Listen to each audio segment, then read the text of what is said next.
안녕하십니까.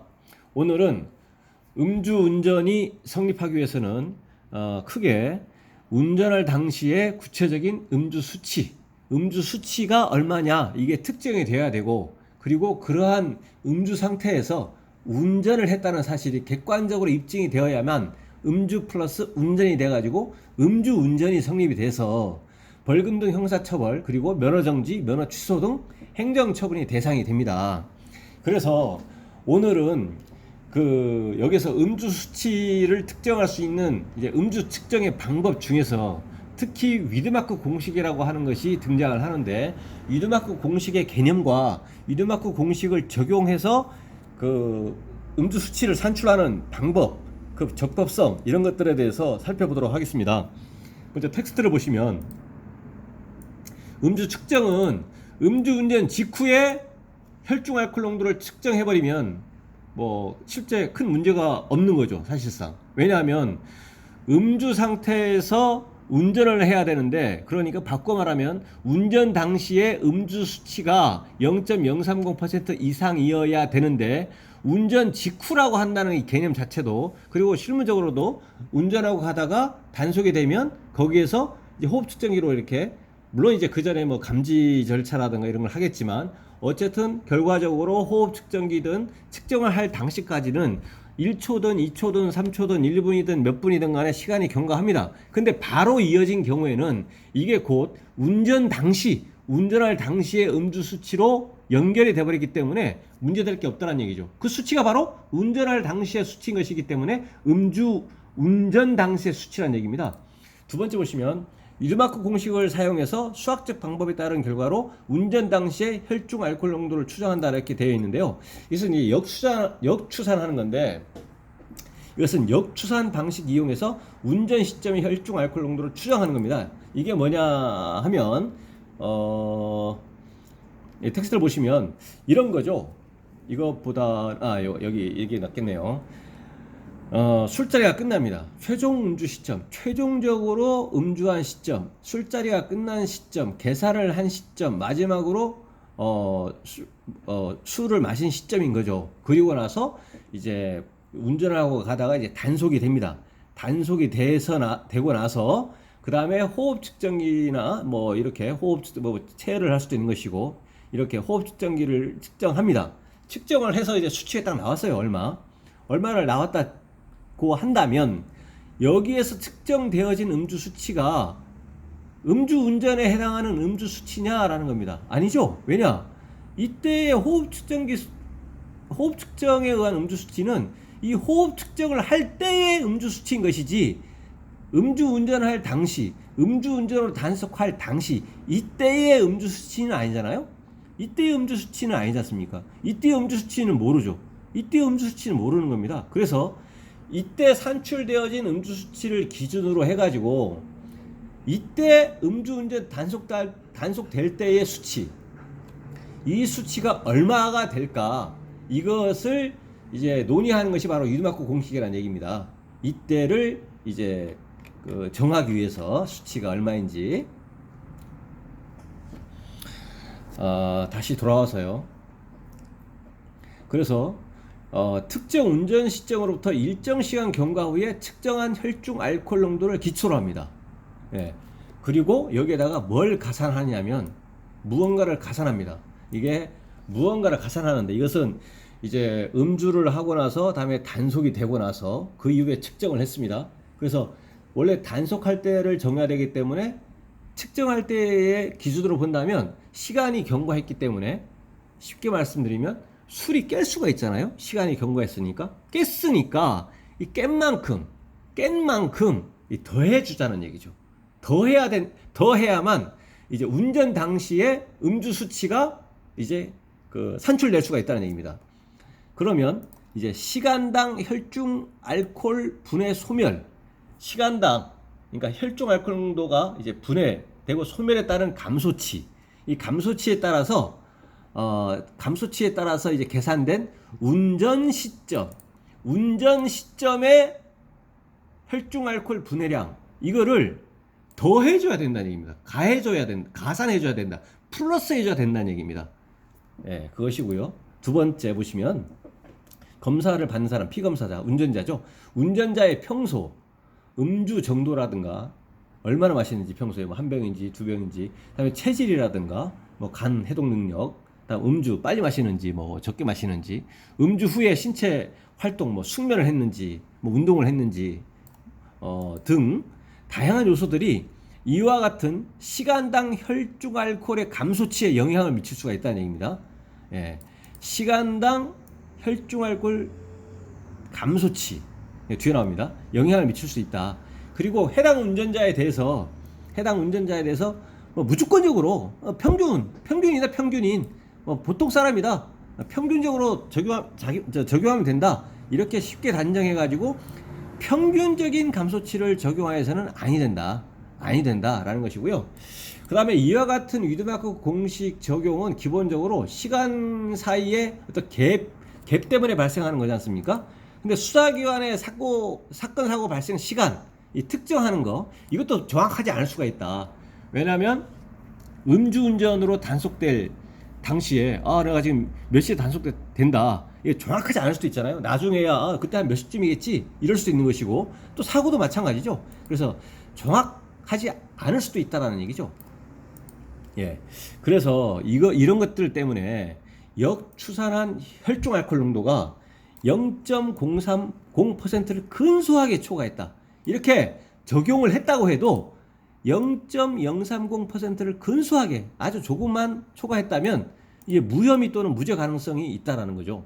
그래서 운전자에 따라서는 구체적인 상황에 따라서 이러한 경우에 해당이 된다면 내가 비록 실제 계산을 해봤더니 0.030%다, 나 음주운전에 해당이 되지만 이게 근소하게 초과해버렸기 때문에 이게 그 혐의가 없거나 또는 무죄 아니냐, 이렇게 주장을 할 수가 있다는 얘기죠. 종전에를 보면 0.030% 기준이었을 때 0.0503%가 돼가지고 그 초과 정도가 0.003%에 불과해가지고 무혐의나 무죄가 된 사례들이 있거든요. 예, 그래서 이러한 것들이 있다라는 겁니다.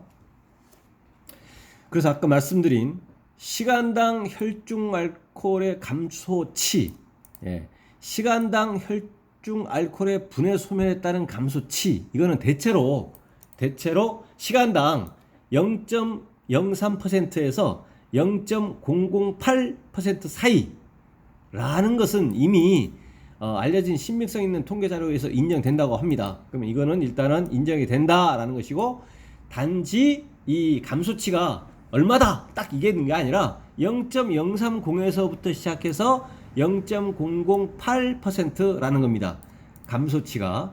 그리고 이 통상 그 혈중 알코올 농도는 술 마시고 나서 계속적으로 그냥 뭐 상승하는 게 아니죠. 그러니까 오늘 몇 시에 마시면 계속 이게 올라가는 건 아니지 않습니까? 어느 정도 가다가 술도 깨고 그러잖아요. 그래서 과학적으로 음주 후에 보통 30분에서 90분까지는 상승합니다.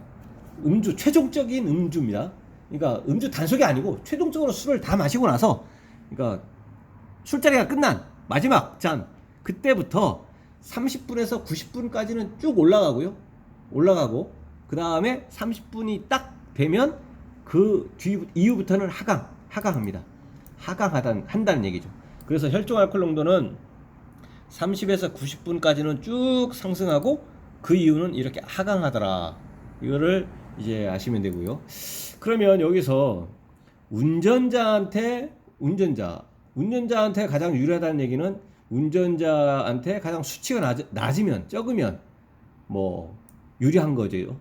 이런 유리한 것이 유리한 것으로 산출되어지기 위한 전제 사실은 뭐냐면, 그러니까 운전자의 가장 유리한 수치가 나오게 하기 위해서는 음주 후에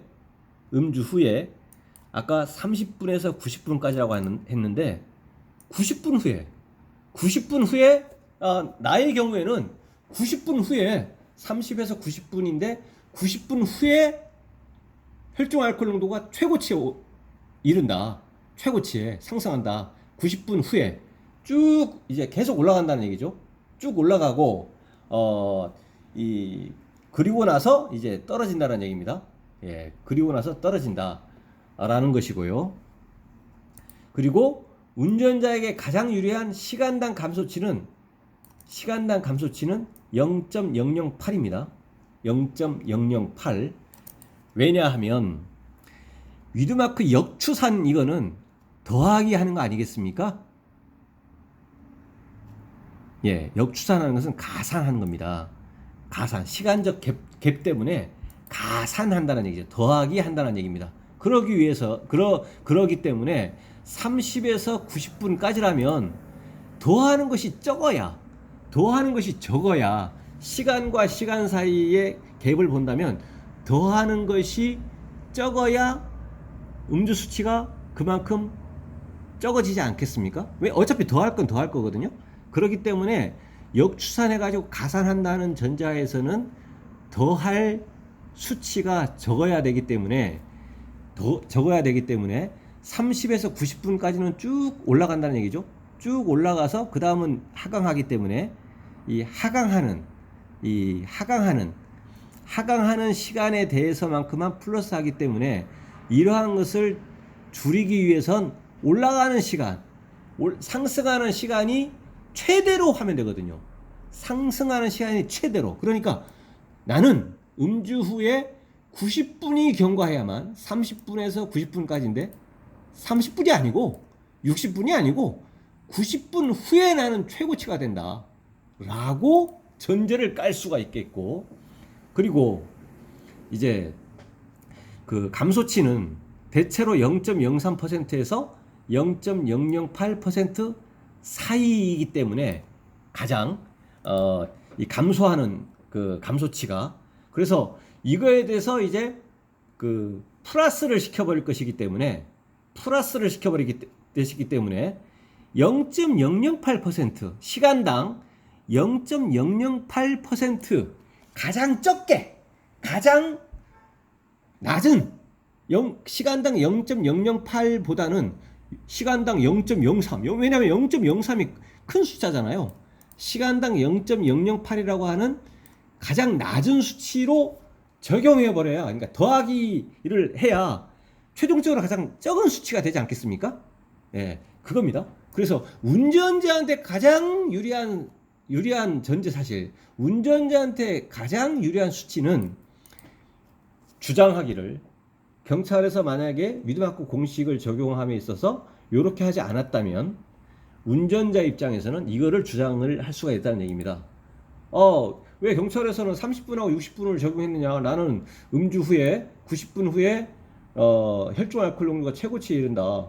그리고 운전자한테 가장 유리한 것은 시간당 감소치 0.008이다 라고 주장할 수 있다는 얘기고요. 그 다음에 여기에 관련한 것이 대법원 판례 태도는 당연히 운전자한테 가장 유리한 것들을 적용하라는 얘기입니다. 그래서 이렇게 한 거거든요. 예. 그러면 산출 결과값이 그러면 가장 낮다는 얘기죠. 가장 낮으면 음주 수치가 가장 낮은 거 아니겠습니까? 언제? 운전 당시. 우리가 구하려고 하는 것은 운전 당시의 음주 수치입니다. 예. 요렇게 해야 가장 유리하다는 얘기입니다.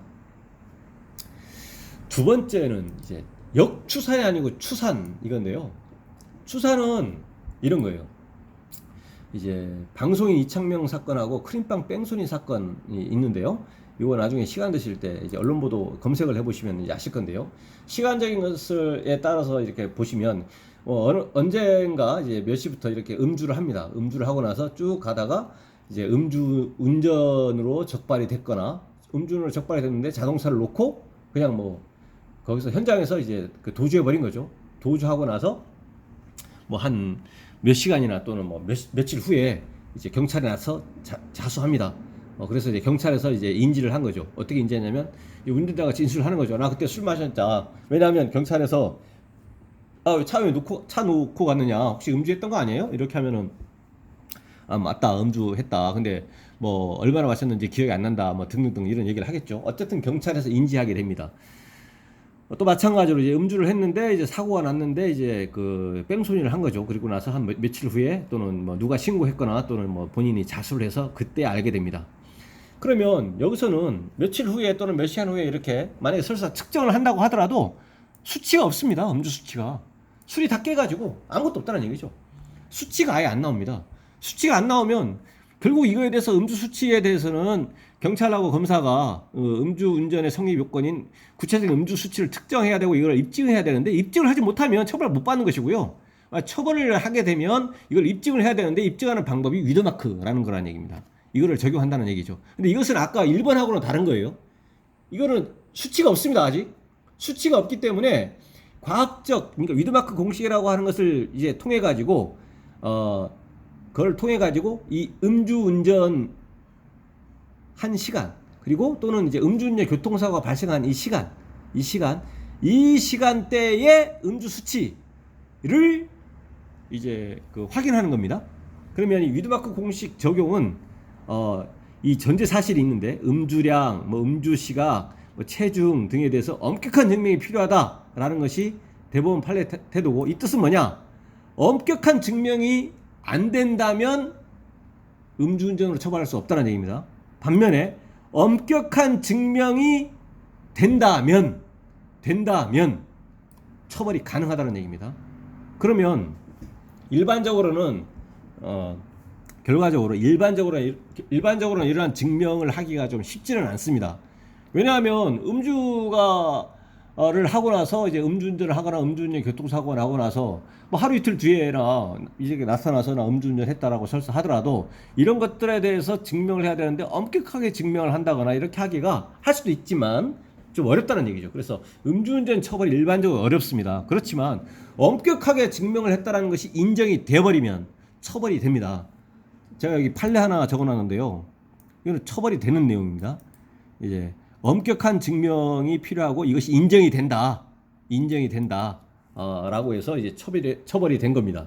그래서 이러한 경우에는, 요와 같은 경우에는 이제 이 음주할 당시에 음주량이 얼마가 되느냐, 음주한 시각이 몇 시부터 몇 시까지냐, 남성이냐 여성이냐, 체중이 어떻게 되느냐, 이런 것들 위드마크 공식 적용, 계산하는 것이 이제 복잡한데요. 이것을 적용을 하기 위한 전제가 되는 사실인 음주량, 음주시각, 체중 이런 거에 대해서 엄격하게 증명이 필요하다는 얘기입니다. 근데 시간이 한참 지나가지고 이거에 대해서 이제 확인하려고 하면 증명하기가 좀 어렵지 않겠습니까? 예, 그래서 이제 이 증명을 하기 어렵기 때문에 일반적으로 처벌이 어렵다는 얘기고, 증명이 되면 당연히 처벌이 대상이 된다라는 겁니다. 그래서 이렇게 해서 계산되어진 음주 수치에서, 근데 이 경우에도 어쨌든 이때 음주를 해가지고 이 음주 운전을 했을 당시나 사고가 났을 당시 이때까지의 시간이 있으니까, 시간이 경과했을 거 아니겠습니까? 뭐 몇십 분이든 뭐 몇 시간이든 뭐 이렇게 경과했을 거 아니에요? 그러면은 여기도 마찬가지, 아까 말씀드린 것처럼 시간당 혈중 알코올의 분해 소멸에 따른 감소치, 이거를 적용을 해가지고 이거를 적용을 한다는 얘기입니다. 그런데 이것도 마찬가지로요, 운전자한테 가장 유리한 걸 적용합니다. 근데 아까 가산할 때 있잖아요, 역추산해서 할 때는 가산이지 않습니까? 가산할 때는 가장 낮은 수치가 나와야 되기 때문에 0.008을 가산합니다. 근데 여기도 마찬가지로 여기서도 가산하는 게 아니죠. 여기서는 왜냐, 여기서 바로 가장 운전자한테 유리하다고 하면 여기서부터 90분이 경과해 가지고 이제 분해 소멸이 되는 것이 아니라, 개인의 특성이 있기 때문에 나는 술 마시자마자 바로 그냥 분해 소멸 돼버린다. 술 마시자마자. 그래서 이때부터 분해 소멸 돼가지고 이때까지 요 사고가 나거나 이때 운전할 당시까지, 음주 때부터 요 경과할 때까지, 이때까지 경과한 거에 대해서 시간당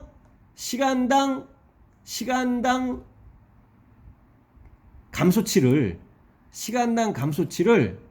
이때는 빼줘야 되잖아요. 예, 이때는 빼줘야 되지 않습니까?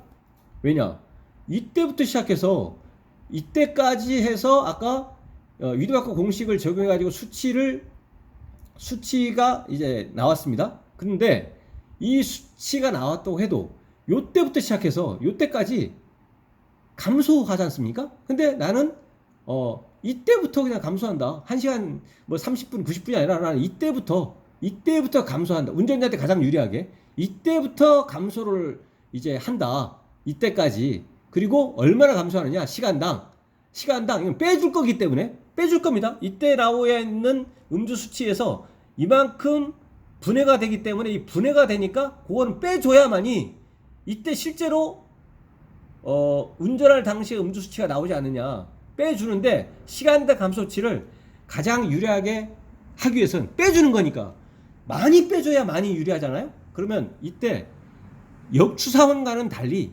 역추사를 할 때와는 달리 0.03씩 감소한다라고 한다는 얘기죠. 이제 마이너스 해줄 때는 가장 많이 빼줘야 나한테 수치가 이제 낮게 나오니까 예, 다릅니다. 그래서 여기서는 운전자한테 가장 유리하기 위해서는 시간 가장 유리한 0.03%씩 감소하도록 적용해야 된다라는 겁니다. 그래서 이 두 번째 이렇게 말씀드렸고요. 세 번째 결론입니다. 음주 후에 가장 운전자한테 유리한 것은 90분 후에 최고치에 이른다는 거예요. 90분 후에 이렇게 주장을 해야 되고, 그리고 이제 가산을 할 경우, 그러니까 혈중 알코올 농도가 90분까지 쭉 상승했다가 그 다음 하강을 합니다. 그래서 음주 종료 후에 시간당 가장 낮은 시간당 0.008%씩 증가하기 때문에 그거를 가산해야 되는 것이고, 감산할 때는 최고치에 이른 후에, 감산할 때는 최고치에 이른 후에 시간당 0.03%씩, 위에는 0.008%씩 이렇게 여기서는 감소하더라. 그래서 결론적으로 운전자한테 가장 유리한 그 가산을 할 때는 0.008을 이제 그 산정을 하고, 감산을 할 때는 0.3%를 적용을 한다는 얘기입니다. 그리고 이제 뭐 똑같은 얘기인데요. 바꾸어 말하면 시간 경과에 따른 분해 소멸에 관한 부분은 분해 소멸되기 때문에 그만큼 이제 술이 깨니까 더 할 거라는 얘기죠. 가산할 거라는 얘기입니다. 플러스 할 거라는 얘기입니다. 운전자한테 가장 유리한 수치로 플러스해야 되는 것이고요. 운전자한테 가장 유리한 수치로 0.008%로 알코올의 흡수 분배로 인한 최고 혈중 알코올 농도, 이거는 쭉 올라간다는 얘기입니다. 쭉 올라가는 부분이기 때문에, 최고치로 상승하는 부분이기 때문에 요거는 이제 감산할 거라는 얘기입니다. 감산, 이제 마이너스 할 거라는 얘기입니다. 운전자에게 가장 유리한 수치로 마이너스합니다. 최고치에 이른 후에 이제 0.04%씩 이제 감소하니까요. 감산할 때는 이제 많이 가장 유리한 수치로 큰 수치가 나오도록 빼줘야 되기 때문에, 큰 수치를 빼야 가장 낮은 수치로 나오니까요. 그러니까 큰 수치를 빼야 되기 때문에, 그래야 나한테는 가장 낮은 수치가 나오니까 가장 유리한 수치인 0.03%로 적용을 해야 된다라는 겁니다.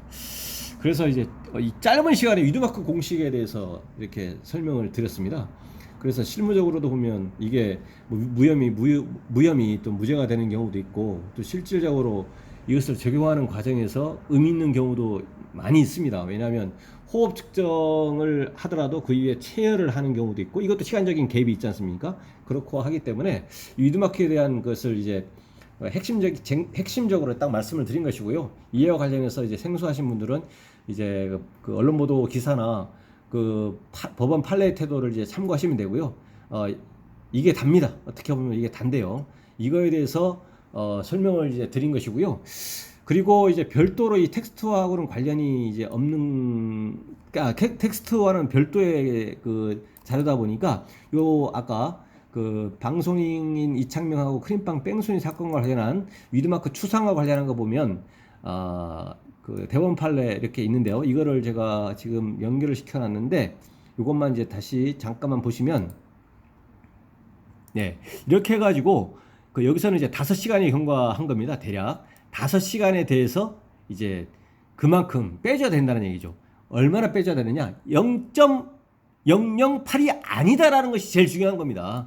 0.008이 아니라 가장 유리한 수치 0.0008